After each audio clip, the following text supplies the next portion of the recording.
Hey guys, so what am I working on now? I am working on a 2003 Chevy Silverado that we bought at an auction. It's a rollover. We bought it because we need a nose for another truck. It doesn't have to be a perfect nose. This nose is pretty darn good. It's got a couple of dings in it, but nothing terrible. Fender's got some tweaks in it, but it's for a work truck for somebody that wrecked it, and they basically just need a nose to get back on the truck and working. So we bought it for the nose. We bought it for the transfer case because we needed that transfer case for another vehicle, and we bought it for the tailgate. The nose will pay for the truck. Then we still got an engine and tranny. But does it run? Can't get it running. I'll explain that in a second. But here's the truck. This thing was actually a very nice truck until it got rolled over. You can see the roof is crushed. Whoever owned this thing took care of it. It's got 130,000 miles on it, I believe. But yeah, it's the tailgate's mint. The nose ain't bad. It's got a couple of dings and dents in it, and the worst of it is right over here. But the guy who needs the nose, he's not going to care. It's the same color too as his truck. The hood's got this dent here. I can knock some of that out, but he's not going to care because right now his truck's not drivable. This will make his truck drivable. So why won't it run? Well, first off, it had a dead battery. All right, we put a battery in it. Still, we got nothing out of it. Put a booster pack on it. Got nothing out of it. It's like, is that battery any good? So we tested the battery. The battery was shot. It was a brand new battery. But it was so bad that even a booster pack couldn't compensate for it. Okay. Put another battery in it that we had laying around that I knew had a decent charge to it. I hooked a booster pack up also. And this is what we got. So I'm going to come over here. And I want you to listen carefully when I try to start this thing.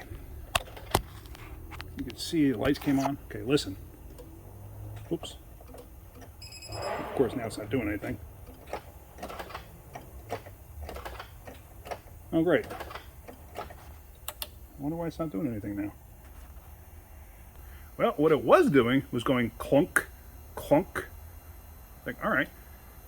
And if you look closely here under the hood, we got oil that was dripping off the fender here. Oil up here. Oil up there.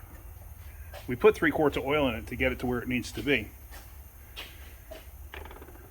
It was leaking out. The engine's hydrolocked. So instead of trying to, I tried it twice. Like the first time I tried it, had the register up in this thing, in this disaster.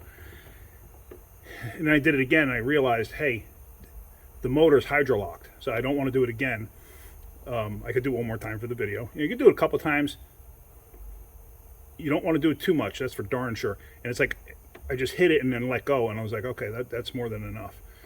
So I got a funny feeling we need a starter too. But I'm going to pull all the plugs out of this thing. Then I'm going to try to crank it again. I'm going to disconnect power from this thing momentarily.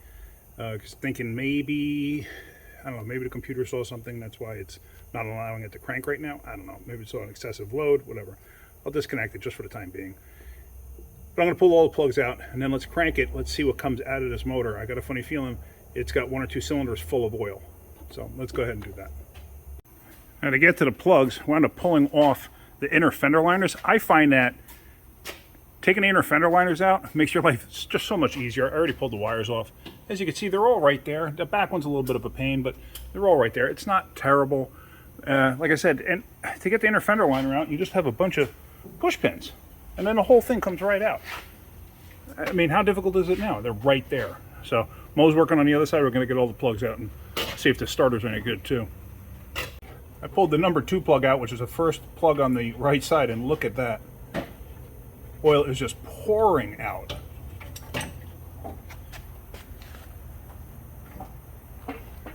So, well, that's a good sign. Now, hopefully, with me just trying it a couple of times, hopefully somebody else wasn't trying it and, eventually hurt something. We'll find out. I don't think so. I think everything will be fine. The plugs themselves, this is the number 1 that I pulled, or number 2 actually, 2, 4, 6, 8. They're all fouled out with fuel, it seems, or coolant. Who knows? I think it's fuel. It smells like fuel. But all the other ones didn't have fuel, oil come out of them, just that one. So now we're going to have to crank it over and see what's going on. Now, in case you're wondering, how did oil wind up in there? What happens is when it's on its roof, the breather system allows, and the PCV, allow the oil to collect up top and then get dumped into the intake. And then once it's rolled back over, it flows down through the intake, and then whatever valves are open, that's where it winds up. The other valves, if they're not open, they're probably going to suck in oil, because there's probably oil on the backside of the valves right now. So let's let it down and see if it'll crank. All right, so we're going to try to crank it. All right, go ahead, try it. Whoa! Go ahead again.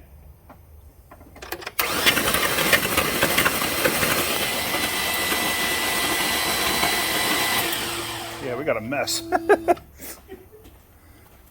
it was only on one side. Look at that. It was all on this side, but yeah, we made a mess.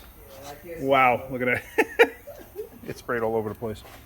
It laid over on that side. Yeah, it was stuck on more towards this side. Crank it over for a little while longer. Let's just get everything out of it. Well, at least the threads are lubed up on this side.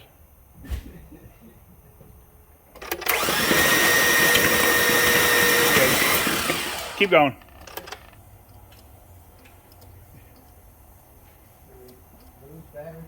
No, I think the starter might be messed up. If you let it sit, all of a sudden it'll crank again.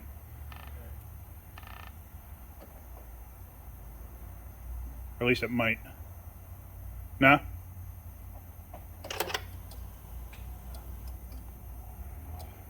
Hold on a second. All right, we're going to stop right here. All right, so I got the test light hooked up here. Hold on, I'm wrapped around the suspension. And I have power on that lug. Try it again. See? All right, so I got power at the trigger wire and I got nothing. So that tells me I have a bad starter. So let's get a starter here for this. I might actually have one laying around. Let's look around. All right, new starter's in. I'm talking to the camera. New starter's in. Go ahead, crank it.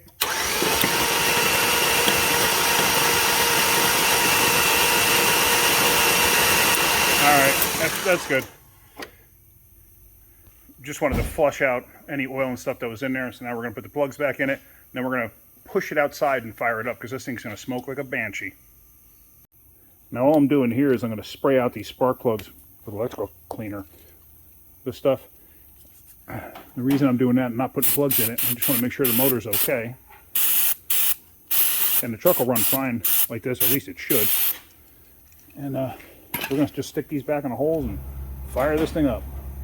All right, so we pushed it outside. Now we're going to try to start it. All right, Mo, whenever you're ready. Look at that, fired right off. Woo, look at that smoke. Wow, that thing fired right off.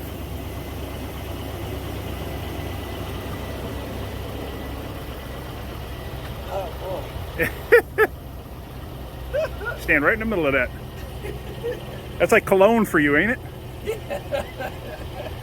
I tell you what, though, it fired right off. Yeah. And it, no ticking, no knocking, no nothing. That sounded good.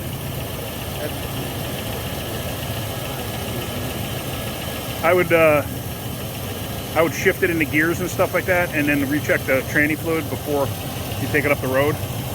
We got to take it up the road, make sure the transfer case and everything else works right, the tranny's good and stuff like that. This is just an extra drive train other than the transfer case. We had that for another vehicle that we needed. But yeah, so that's about it. So that was pretty interesting. So you guys might get a kick out of that one. All right, guys, if you're getting something out of my videos, hit that like button. If you could, please subscribe. Have a great day. Keep wrenching. And just in case you're wondering, guys, we did take it for a ride. Transfer case is perfect. So we're happy. That's it. Have a great day. Keep wrenching.